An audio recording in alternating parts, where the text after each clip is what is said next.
vous allez demander, Seigneur, donne-moi de désirer et d'aimer. Donne-moi de désirer et d'aimer. La vie du Saint-Esprit. La vie dans le Saint-Esprit. Et après la gratitude, je vous demanderai aussi de marquer ceci que nous avons vu le matin, la soif et la faim. Je dois vouloir. Une vraie communion avec le Saint-Esprit n'est pas donnée aux gens qui n'en veulent pas. N'est pas donnée aux gens qui sont trop préoccupés avec, oui, mais moi, en fait, moi, ceci, moi, cela. Non, mais tu sais, moi. Non, nous devons dire, Seigneur, toi. Cette soif, cette faim. Il y a des gens qui ont vécu des choses extraordinaires avec le Saint-Esprit. Je raconte dans mon livre Le Feu de Dieu l'histoire de D.L. Moody. Et je parle du fait que nous allons... Ma fille a témoigné le matin, elle a parlé de cette nouvelle dimension qu'elle est en train de vivre dans le Saint-Esprit. Et elle avait dit quelque chose la première fois qu'elle a donné ce témoignage à l'église. Elle a dit, moi je pensais être adulte, c'est ça? Ou être mature. Et j'ai découvert que je suis qu'un bébé. Et que j'ai beaucoup de choses à apprendre. Et dans toutes ces nouvelles dimensions dans lesquelles nous voulons entrer avec le Seigneur, notre soif et notre faim va être fondamentale. D.L. Moody, il n'avait pas soif au début. Il n'avait vraiment pas soif. Il prêchait, il pensait que c'était bon. Il était arrivé. Il y avait beaucoup de gens qui venaient l'écouter prêcher. Jusqu'à un jour où 2 femmes lui ont dit, elles priaient pendant qu'il prêchait. Il dit, elles sont en train de prier. Et après, elles lui ont dit, nous prions pour vous. Elle dit, vous priez pour moi, priez plutôt pour les âmes qui ont besoin de se convertir. Elle dit, non, nous prions pour vous. Nous prions pour vous, pour que vous receviez le feu, que vous soyez baptisés de l'Esprit. Il les a regardés de quoi elles parlent. Mais il a demandé des explications. Il estimait que, non, il n'en avait pas besoin. Mais il voyait que manifestement, ces femmes avaient quelque chose que lui n'avait pas. Aujourd'hui, dans notre génération, quand nous voyons des gens qui ont quelque chose que nous n'avons pas, nous les dénigrons. Oh, écoutez, tous ces illuminés, Non, moi c'est la parole. Est-ce que vous savez que l'auteur de la parole, c'est le Saint-Esprit? Il n'y a pas d'opposition entre l'Esprit et la parole. C'est l'Esprit qui est l'auteur de la parole. Alléluia. Nous allons en parler demain matin. L'apôtre Pierre l'a dit. Les hommes, c'est poussé par l'Esprit que les hommes ont parlé de la part de Dieu. C'est poussé par l'Esprit. C'est l'Esprit Saint qui est l'auteur de la parole. Et nous dénigrons. Mais lui, il avait soif. Il a parlé, il a eu soif après. Au début, il n'avait pas soif. Il a parlé avec ses femmes. Il a dit, bon, au lieu de prier pour moi, venez prier avec moi. Et ils ont commencé à prier ensemble. Au fur et à mesure de la prière, sa soif a grandi. La soif de quelqu'un va grandir ce week-end. Je crois que vous avez déjà plus soif qu'en arrivant ce matin, vrai ou faux?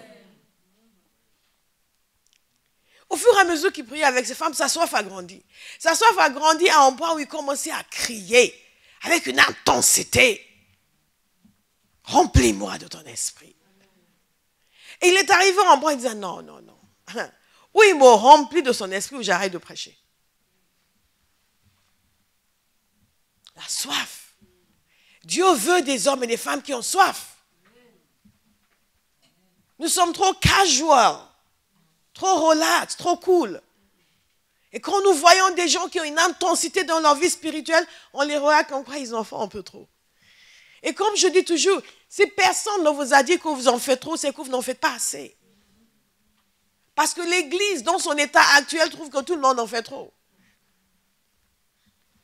Si on ne trouve pas que vous en faites trop, c'est que vous n'en faites pas assez. Il criait à Dieu.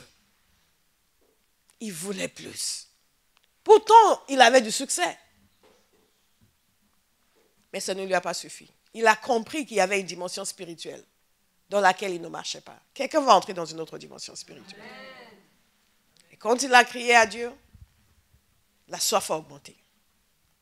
Mais un jour, en marchant dans la rue. Il était allé à New York pour recueillir des fonds parce qu'il y a eu le grand incendie de Chicago. Tout a brûlé, même sa maison, l'église, beaucoup de dégâts.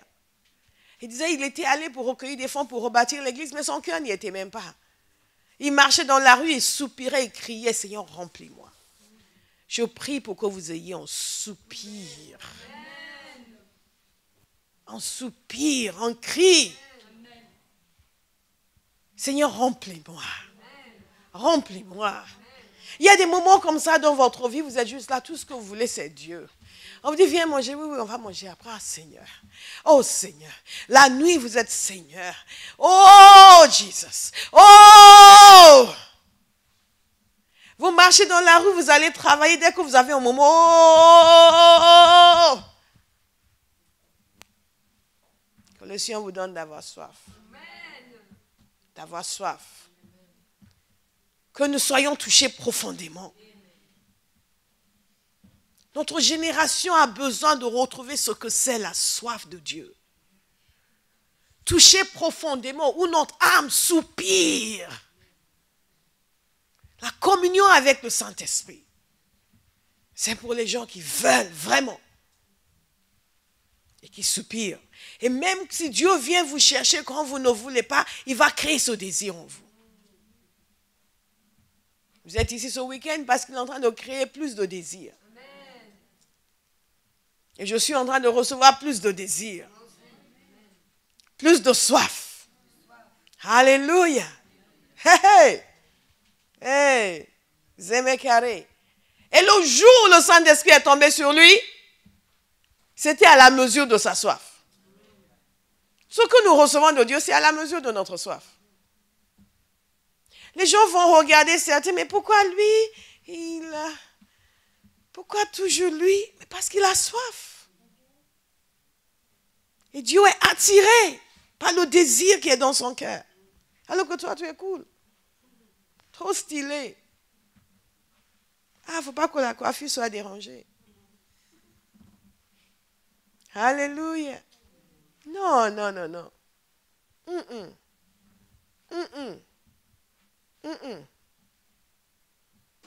Les anciens faisaient des réunions où ils passaient des heures et des heures à soupirer après Dieu. Nous, 1 heure de louange. Mon âme a soif de toi. Mon âme a soif de toi. Dites, donne-moi le désir, Seigneur. Donne-moi le désir, Seigneur. Ah! C'est ce qui donne du piquant à la vie chrétienne. C'est ce qui nous permet de vivre une vie épanouie en Christ.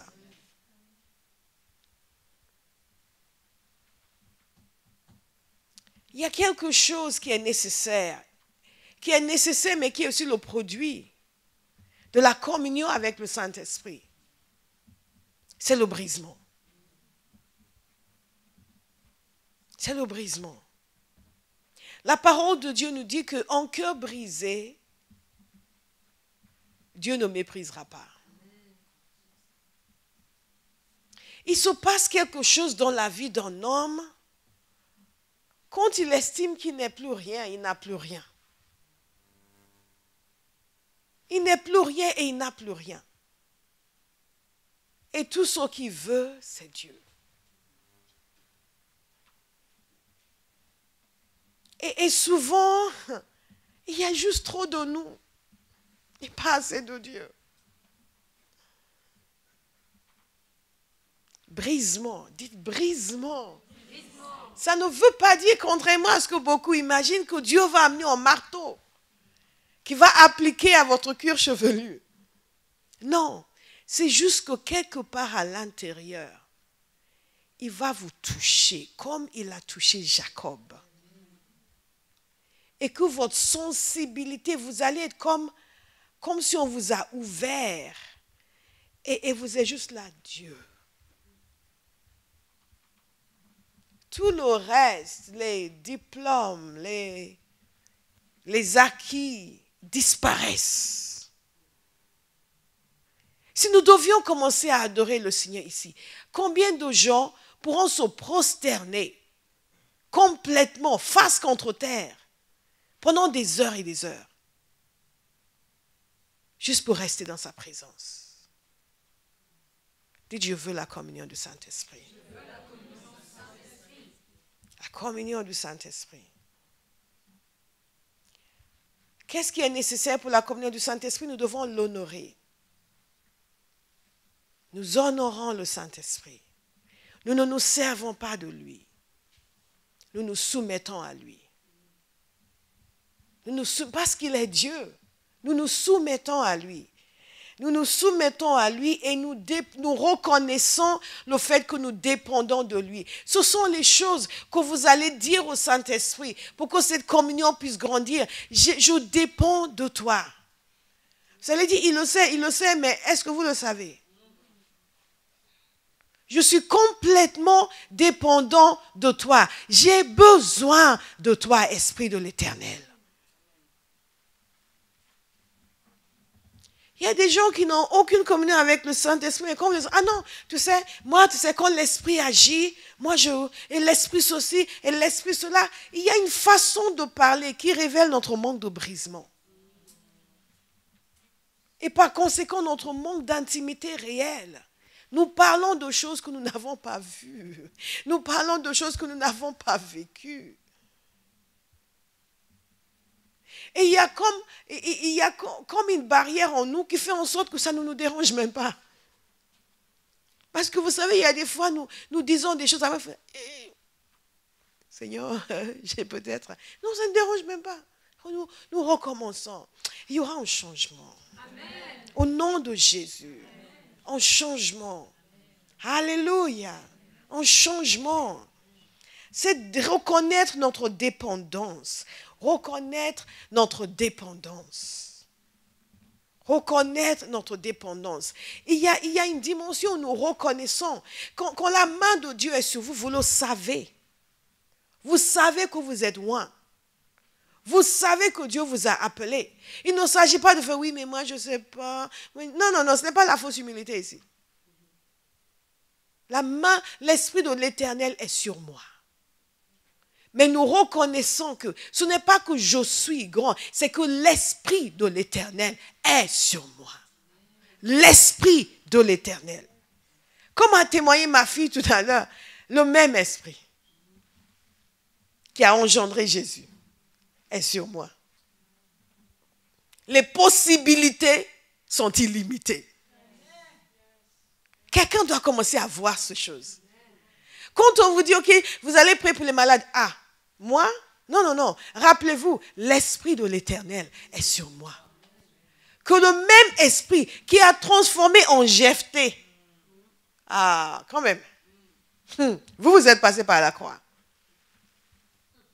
Tout ce qu'il veut, c'est des gens qui se laissent briser. Tout ce qu'il veut, c'est des gens qui le reconnaissent. Tout ce qu'il veut, c'est des gens qui l'honorent. Tout ce qu'il veut, c'est des gens qui sont reconnaissants, qui voient qui il est et qui sont contents de l'avoir avec eux et de l'avoir en eux. Et qui ne passent pas une journée sans dire, Saint-Esprit, merci, tu es avec moi, mais éternellement. Ah, c'est bon. Mon avenir est garanti. Ma réussite est garantie. Ma victoire est garantie. Mon accomplissement est garanti. Ma liberté est garantie. Parce que tu es avec moi éternellement. Oh, it is so good, it is so good. Dépendre du Saint-Esprit. Dépendre de lui. Et lui dire, je dépends de toi. Je dépends de toi. Je ne me lève jamais pour prêcher sans lui dire, Holy Spirit, I need you. J'ai besoin de toi. Lord, whatever. Ce qui m'amène, certains connaissent déjà cette histoire, à un autre point dans la communion avec le Saint-Esprit, c'est l'abandon. C'est l'abandon. L'abandon, non pas quand Dieu vous dit oui, il faut arrêter ça. Non. C'est juste un état d'esprit où je me laisse faire. La communion du Saint-Esprit me demande de me laisser faire. et de lâcher mes a priori. Ah non, moi de toute façon, oh, non. Je me laisse faire. Et cet abandon, vous savez, nous chantons tous « I surrender all ». Oui, prends tout, Seigneur. Et c'est pas vrai. Mais ça va devenir vrai. Parce qu'il y a tellement de choses dans nos vies où nous pensons que Satan nous attaque, mais c'est Dieu qui nous résiste. Parce que nous sommes trop orgueilleux vis-à-vis de lui. Et cet abandon, c'est quand je lâche tout, absolument tout. Et je dis, ce que tu veux, quand tu le veux, comme tu le veux, c'est ce que je veux. Alléluia.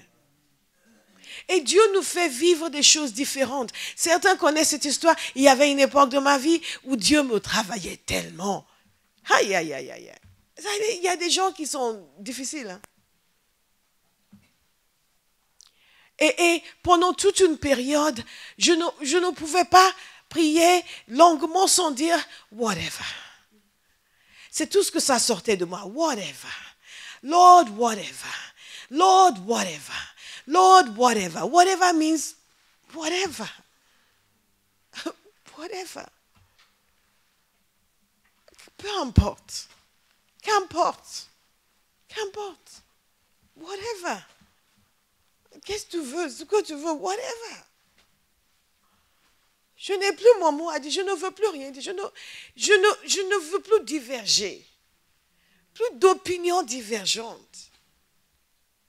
Plus d'opinions divergentes. Whatever, Lord.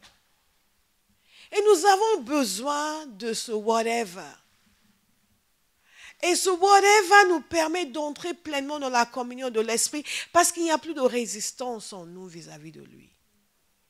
Mais ce whatever aussi est le produit de l'action du Saint-Esprit parce que c'est lui qui nous travaille. Dites Seigneur, je m'abandonne entre tes mains. Donc la communion du Saint-Esprit, c'est cet abandon. La communion du Saint-Esprit, c'est aussi accepter que tout ce que nous faisons dans notre vie chrétienne, nous faisons par lui et uniquement par lui. Par lui. Parce que ça veut dire que nous avons une interaction en continu avec lui. Une interaction en continu. Donc si je prie par l'Esprit. Que je prie en langue, que je prie en français, que je prie en anglais, je prie par l'Esprit. J'ai toujours cette conscience du Saint-Esprit. Je ne prie pas la première chose qui me vient en tête. Nous allons parler de la prière lundi après-midi parce que nous allons parler de l'aide de l'Esprit. Et je crois que quelqu'un va être catapulté dans une autre dimension de prière. Et même si je prie dans ma langue, je prie par l'Esprit. Ce qui veut dire qu'il y a une attitude en moi qui consiste à ne dire que ce que j'entends l'Esprit me pousser à dire. Et non pas l'attitude de on va prier. On va prier. Et tout ce que je retenais depuis, je libère dans la prière. Seigneur, nous prions pour Béatrice. Papa, nous prions. Tu es l'Éternel. Tu es l'Éternel des armées. Le Dieu puissant Jéhovah. Change cette fille. Change-la. Son cœur de pierre, enlève. Dans ta miséricorde, délivre-la de ces ténèbres. Beaucoup de nos prières sont comme ça. La prière, parfois, c'est pour régler nos comptes. Et nous pensons que Dieu joue ce jeu-là? Non. Non. Parfois, nos prières aussi, c'est pour faire comprendre à l'autre que nous avons vu ton jeu. Seigneur, aide-la. Aide-la à avoir un cœur pur. Façon de dire, on sait que ton cœur est pourri.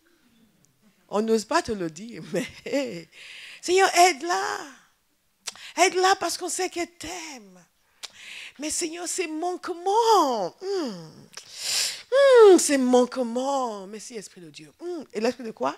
Moi?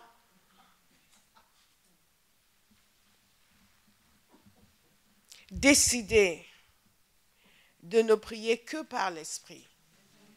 Décidez de méditer la parole avec l'aide du Saint-Esprit. Ce qui veut dire, c'est ça la communion avec le Saint-Esprit. Ce n'est pas uniquement dire au Saint-Esprit, dire, faut pas dire, je t'aime, je t'aime, je t'aime, je t'aime, je t'aime. Non.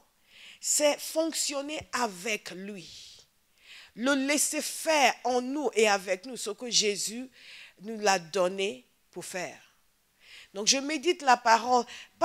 Nous avons certaines attitudes qui sont l'antithèse de la communion du Saint-Esprit. Je vais prendre la parole de Dieu. Je sais que je dois intervenir à l'étude biblique samedi. Je vais chercher des versets avec l'intention de briller. Vous me suivez? L'intention de briller. La semaine dernière, je n'ai rien trouvé à dire. Ils vont m'entendre. Ce samedi. Ils vont m'entendre. Ils vont savoir. Moi aussi, j'ai une Bible. Hey, moi aussi, j'ai l'esprit. Moi aussi, je connais la parole. Ça, c'est l'antithèse de la communion du Saint-Esprit. La parole de Dieu ne nous a pas été donnée pour servir pour nos joutes verbales. Cette humilité de cœur est fondamentale. Je médite la parole de Dieu par l'Esprit.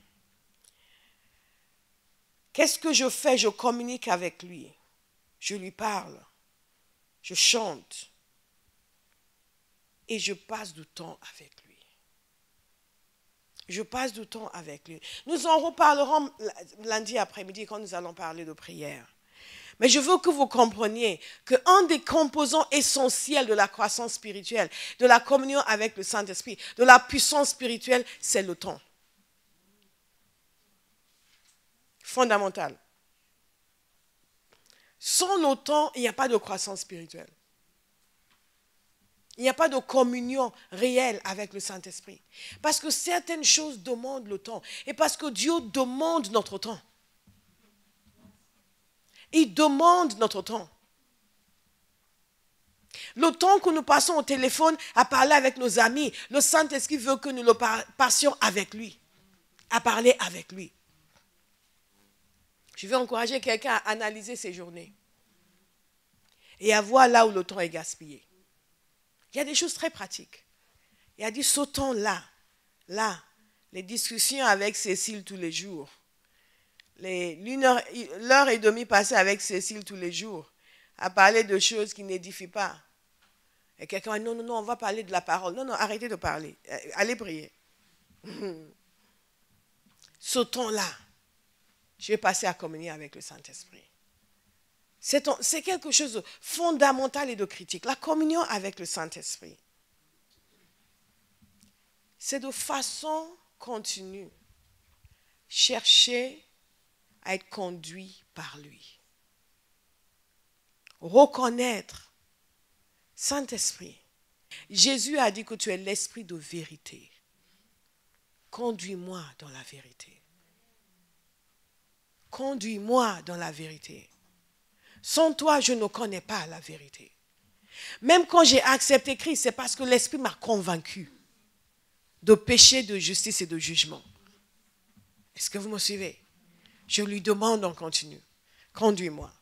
Que quelqu'un lui dise, Saint-Esprit, conduis-moi. Saint-Esprit, conduis-moi. Et quand il me conduit, qu'est-ce qui se passe? Et j'aime cette partie. C'est une intensification de ma perception spirituelle. Une intensification de ma perception spirituelle. Ma capacité de voir les choses invisibles est continuellement multipliée. Ma capacité de percevoir la réalité du monde spirituel est continuellement multipliée. Ma capacité de vivre Dieu augmente à chaque fois. La communion avec le Saint-Esprit augmente ma conscience de Dieu. Est-ce que vous savez que nous avons différents niveaux de conscience de Dieu? Est-ce que vous le savez? Tous les chrétiens n'ont pas le même niveau de conscience de Dieu. Je ne parle pas de ce que nous lisons dans la parole, mais la conscience de la réalité de ce qui est écrit dans la parole n'est pas la même. N'est pas la même. Et un des facteurs de croissance spirituelle, c'est l'augmentation de votre conscience de Dieu. La conscience de Dieu, en d'autres termes, une dimension où Dieu devient de plus en plus réel et presque palpable. Moi, je veux plus. Moi, je veux plus. Moi, je veux plus.